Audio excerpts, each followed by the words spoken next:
ഉപകാരമില്ലാത്ത ഇൽമിൽ നിന്നും നിങ്ങൾ അള്ളാഹുവിനോട് അഭയം തേടുകയും ചെയ്യും. ഈ രണ്ട് കാര്യങ്ങൾ ശ്രദ്ധിക്കേണ്ട കാര്യമാണ്.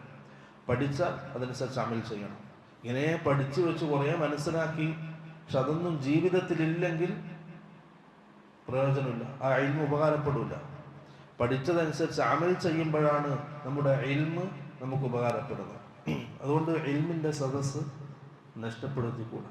ആഴ്ചയിൽ കുറച്ച് ദിവസമെങ്കിലും ഇൽമുമായി ബന്ധപ്പെടുക, ഖുർആനും ഹദീസുമായി ബന്ധപ്പെടുക, അതിന് അവസരങ്ങൾ ഉണ്ടാക്കുക, അത് ജീവിതത്തിൽ ഉപയോഗപ്പെടുത്തുക, എന്നാൽ രക്ഷപ്പെടും.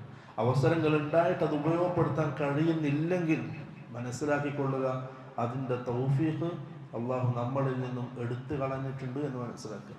അത് ഒരു മനുഷ്യൻ്റെ അധപ്പതനത്തിൻ്റെ തുടക്കമാണ്. ഒരു മനുഷ്യൻ ദലാലത്തിലാകുന്നതിൻ്റെ തുടക്കമായിരിക്കും ഇൽമിൻ്റെ സദസ്സിൽ നിന്നും അവൻ അകറ്റപ്പെടുക എന്നുള്ളത്. വളരെ ഗൗരവത്തിൽ